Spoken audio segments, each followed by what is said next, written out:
নমস্কার, আপনাদের সঙ্গে রয়েছি আমি প্রিয়া। আপনারা দেখছেন বর্তমানের কথা। দেখে নিন আজকের বিশেষ রিপোর্ট।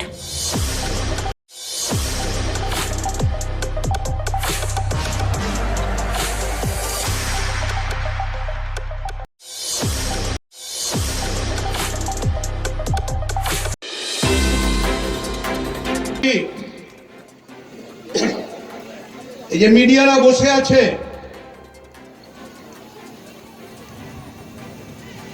যদি আমি মায়ের দুধ খেয়ে থাকি, আমাদের সময় ল্যাকটোজেন ফ্যাক্টোজেন ন্যানো টু ছিল না, মায়ের দুধ খেয়েই বড় হয়েছি। আজকে হরিয়ানা যা করেছে, যদি বড়জোড়ার মাটিতে করতে না পারি, মাথার চুল কামিয়ে বাড়িতে গিয়ে বালাজির পাতায় দিয়ে দেবো। হেলিকপ্টারটা নামতে দেয়নি, আমরাও চ্যালেঞ্জ অ্যাকসেপ্ট করে গেলাম। এরপরের হেলিকপ্টার বাঁকুড়ার মাটিতে নামতে দেবে না, বাঁকুড়ার মানুষ তার প্রস্তুতি আমরা নিয়ে যাচ্ছি।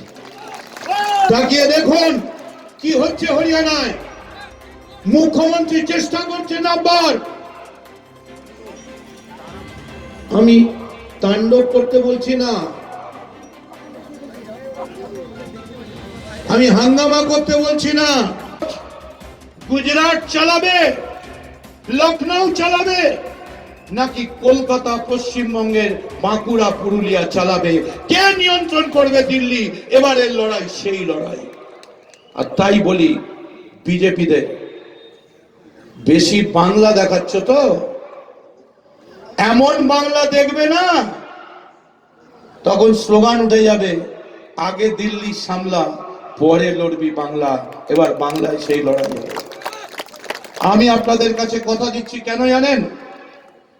এখানে কিচ্ছু করতে হবে না, খালি কর্মীরা গিয়ে বলুন, হ্যাঁ আমি মদন মিত্র। হতে পারে আমার একদিন ব্যবহার খারাপ হয়েছে, হতে পারে আমার মুখ দিয়ে দুটো বাজে কথা বেরিয়েছে, তার জন্য মানুষ তৃণমূলকে ভুল বুঝছে। চলুন, পায়ে ধরছি গিয়ে মানুষের। মনে রাখবেন, আমার ভুলের জন্য, আমার একটা কথা ব্যবহারের জন্য আমার দলকে দায়ী করবেন না। মনে রাখবেন, ভগবান অন্যায় করেন না। যত ভণ্ডামি মাঝখানে ওই পান্ডা আর পুরোহিতদের হয়। তাই তৃণমূলের কোনো পান্ডা পুরোহিত যদি ভুল করে থাকে, তার জন্য মমতা বন্দ্যোপাধ্যায়কে দূরে সরিয়ে দেবেন। যদি বাড়ির ছেলে অন্যায় করে, কি করেন? ছোট শিশু পড়ে গেলে বলেন, বাবা আমি হাত ধরে উঠে যাচ্ছি। তুই তো ছোট্ট শিশু, পড়তেই পারিস, তো তাকে কি ধাক্কা মেরে ফেলে দেন? তেমনি আজকে ভারতবর্ষের সব থেকে অল্প বয়সের পার্টি, মাত্র 22 বছরের পার্টি, ভারতবর্ষের তৃণমূল কংগ্রেস। কোথাও যদি আমাদের ভুল হয়ে থাকে, আমাদের অন্যায় হয়ে থাকে, আমাদের উপর অভিমান করে মমতা বন্দ্যোপাধ্যায়কে সরিয়ে দিয়ে গুজরাটের দাঙ্গাবাজ রামের পুজো হচ্ছে। এটা রাম বলে, রাম নাকি তলোয়ার নিয়ে রোজ লড়াই করতো, শুনেছেন? কোনদিন রামের হাতে দেখেছেন কেউ তলোয়ার? ফাঁকা হয়ে যাচ্ছে, রোজ নাকি তৃণমূল থেকে চলে যাচ্ছে। এখনো কিচ্ছু হয়নি। আরে এখনো তো মাঠে টিমই নামেনি, এ তো ওয়ার্ম আপে রয়েছি। এখনো মাঠে টিম মারতে দেরি আছে। আপনারা কি জানেন,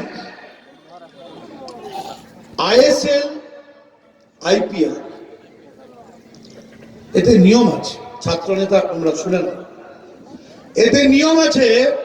মায়েদের একটু বুঝতে অসুবিধা হতে পারে যে 4 জনের বেশি প্লেয়ার নেওয়া যায় না, তাই তো? বাইরের প্লেয়ার 4 জন, তার বেশি নিলে টিম ক্যান্সেল। তো ওই কারণে তো বিজেপিও ক্যান্সেল হয়ে যাবে। তার কারণ আমি দেখছি, একটা জিপে করে যাচ্ছে, কে রয়েছে?